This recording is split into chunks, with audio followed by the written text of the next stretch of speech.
کسی کا گھر ہو نہ ہو اللہ کا گھر مل جاتا ہے. ایک دیہات میں ہم گئے، وہاں چلنے کا بھی راستہ نہیں، پر گاڑی نہیں ہوتی تو چلنا مشکل ہے. گھروں کے اندر سے یا پتہ نہیں کہاں سے سمجھ سے باہر کیسے بیچارے چلتے پھرتے ہیں. تو بارش کی وجہ سے وہاں ایسا کیچڑ تھا کہ سمجھ سے باہر تھا کہ یہاں لوگ چلتے کیسے ہوں گے.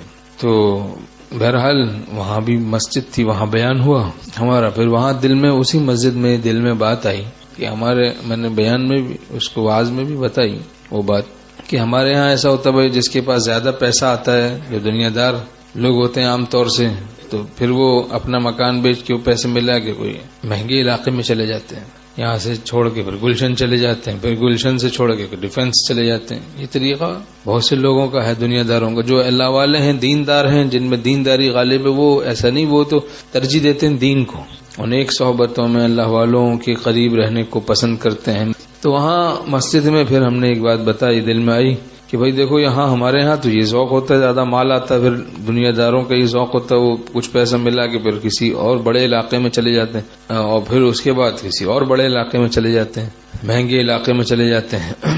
اور یہ حق تعالیٰ کے کتنے حسین اخلاق ہیں کہ وہ غریب سے غریب علاقے میں بھی اس نے اپنا گھر بنایا ہوا، جہاں چلنے کی بھی جگہ نہیں، اتنا کیچڑ ہے، ادھر بھی اس نے اپنا گھر بنایا ہوا ہے غریبوں سے ملاقات کے لیے.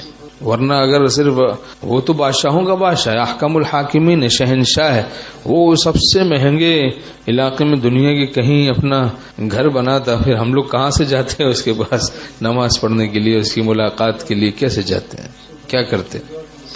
سارے بیچارے بے نمازی ہو کے بددین ہو کے ہلاک ہو کے جہنم میں مرتے جا کے. اب غریب سے غریب علاقے میں بھی ان کا گھر ملتا ہے، کسی کا گھر ملے نہ ملے ان کا گھر ملتا ہے. تو اتنا بہت حسین اخلاق ہیں ان کے نا.